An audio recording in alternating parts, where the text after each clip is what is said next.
Değerli basın mensupları ve kamuoyu, Diyarbakır 3. İdare Mahkemesi, Diyarbakır'ımızda yapımı devam eden Şeyh Said Bulvarı'nın isminin değiştirilmesi için altını çizerek söylüyoruz, ırkçı bir partinin yaptığı başvuru üzerine yürütmenin durdurulmasına karar vermiştir. Bu ırkçı parti ve onlar gibi düşünenler, Şeyh Said'i ve davasının ne olduğunu iyi bildikleri halde kasıtlı olarak Şeyh Said'e iftira atmakta ve davasını halkımıza yalan ve yanlışlarla aksettirmektedirler. Şeyh Said bir İslam alimi ve halkının maslahatını gözeten bir kahramandır.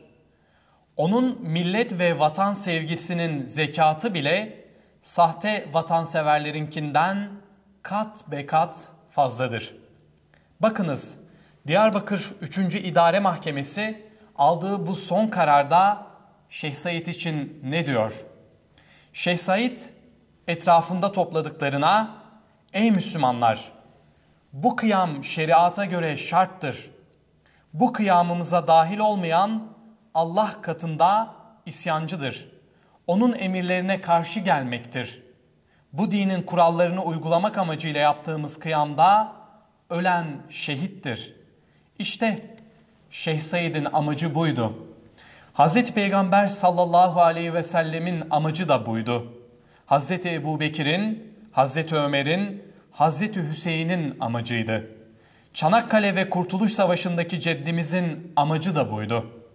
İskilipli Atıf Hoca'yla Üstad Bediüzzaman'ın amacı da bundan farklı değildi. Bu sebeple Müslüman halkımızın gönlünde itibarı zaten olan Şeyh Said'e İskilipli Atıf Hoca'ya verildiği gibi resmi olarak iade-i itibar verilmelidir.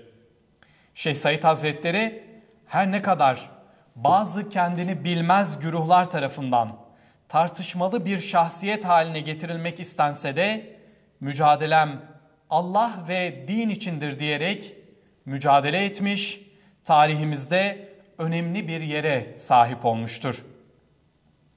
Onun ismini taşıyan bulvarın korunması sadece geçmişimizi hatırlatmakla kalmaz.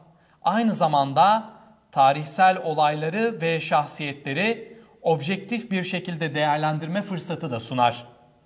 Tarihsel figürlerin ve olayların tartışılması, toplumumuzun kendini daha iyi anlaması ve geçmişten ders alarak daha güçlü bir gelecek inşa etmesi için de gereklidir. Bu nedenle Şeyh Said Bulvarı'nın isminin korunması gerektiğini düşünüyoruz. Alınan karar derhal geri çekilmelidir. Bu isim tarihimize ve kültürümüze duyduğumuz saygının bir ifadesidir. Geçmişle hesaplaşmak, onu yok sayarak değil, onu anlamaya çalışarak ve ondan ders çıkararak mümkün olabilir. Bulvarın isminin korunması toplumsal barış ve uzlaşı içinde önemli bir adımdır.